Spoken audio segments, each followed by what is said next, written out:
तबल्याच्या तालाने सर्वांना मंत्रमुग्ध करणारे उस्ताद झाकीर हुसेन यांच्या निधनाने केवळ भारतातच नाही तर संपूर्ण जगभरात शोककळा पसरली आहे। झाकीर हुसेन यांच्यावर सॅन फ्रान्सिस्को येथील एका रुग्णालयात उपचार सुरू होते। तिथेच त्यांनी अखेरचा श्वास घेतला। या व्हिडिओच्या माध्यमातून आपण झाकीर हुसेन यांच्याबद्दलचे काही लेसर नोन फॅक्ट्स जाणून घेऊयात।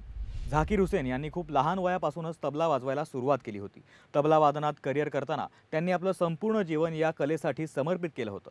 संगीत क्षेत्रात त्यांनी जे योगदान दिलं ते कोणीच विसरूच शकणार नाही। मात्र संगीत क्षेत्राव्यतिरिक्त त्यांनी काही चित्रपटांमध्ये देखील काम केलं होतं आणि ते मोठ्या पडद्यावर झळकले। उस्ताद झाकीर हुसेन यांनी 1983 साली रिलीज झालेल्या हिट अँड डस्ट नावाच्या एका हॉलिवूड चित्रपटाद्वारे चित्रपटसृष्टीत पदार्पण केलं। या चित्रपटात दिवंगत अभिनेते शशी कपूर यांची देखील भूमिका होती। तर 1997 साली आलेल्या साज या चित्रपटात देखील झाकीर हुसेन यांनी शबाना आझमीसह अभिनय केला होता।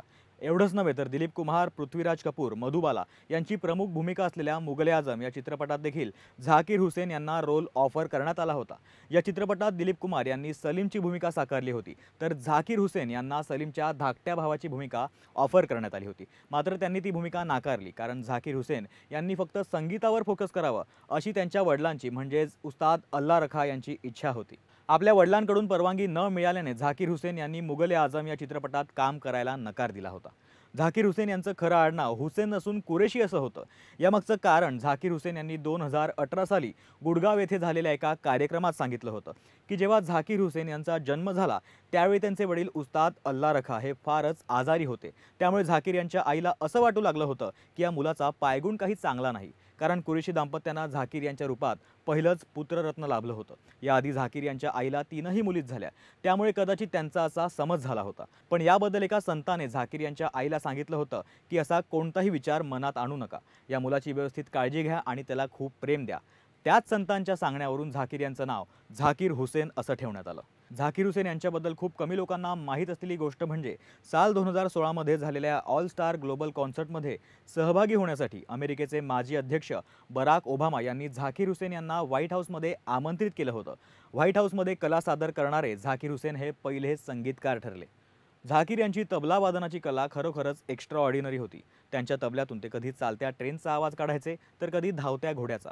पण तुम्हाला माहिती आहे का की संगीताची सुरुवात त्यांनी घरातील भांड्यांपासूनच केली होती। झाकीर अँड हिज तबला धा दिन धा या पुस्तकात झाकीर हुसेन कशा पद्धतीने तबला वाजवायचे याबद्दलचा उल्लेख दिलाय। आपल्यासमोर काय आहे याचा ते कधी विचार करत नव्हते। ऐन तारुण्यात तर ते घरातील किचनमधील भांडी उलटी-सुलटी करून तबला वाजवायचे।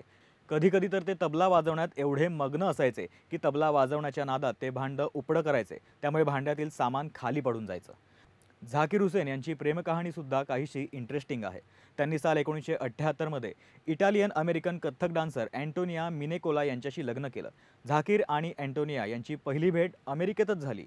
हळूहळू मैत्री आणि त्यानंतर मैत्रीचं रूपांतर प्रेमात झाल्यानंतर दोघांनीही लग्न करायचं ठरवलं। मात्र झाकीर यांच्या आईचा या लग्नाला विरोध होता, त्यामुळे झाकीर यांनी त्यांच्या आईला न कळवता परस्पर अँटोनियाशी लग्न केलं। याबद्दल झाकीर यांनी स्वतः सिमी गरवाल यांना दिलेल्या एका मुलाखतीत सांगितलं आहे की त्यांच्या कुटुंबामध्ये याआधी कोणीही आंतरजातीय विवाह केला नव्हता, त्यामुळे त्यांच्या आईचा या लग्नाला विरोध होता। तर त्यांचे वडील उस्ताद अल्ला रखा यांचं लग्नाला समर्थन होतं, त्यामुळे त्यांनी झाकीर यांच्या आईला न कळवताच त्यांच्या मुलाचं लग्न पार पडलं। नंतर त्यांनी या लग्नाची माहिती झाकीरच्या आईला देत त्यांची मनधरणी करण्याचा प्रयत्न केला। अखेर काही वर्षांनी झाकीर यांच्या आईची नाराजी दूर झाली आणि त्यांनी झाकीर आणि अँटोनियाचा स्वीकार केला। तर हे होते उस्ताद झाकीर हुसेन यांच्याबद्दलचे काही लेसर नोन फॅक्ट्स। जर तुम्हाला हा व्हिडिओ आवडला असेल तर लोकशाही फ्रेंडलीच्या डिजिटल प्लॅटफॉर्मला लाईक करा, शेअर करा आणि अर्थातच सबस्क्राईब करा।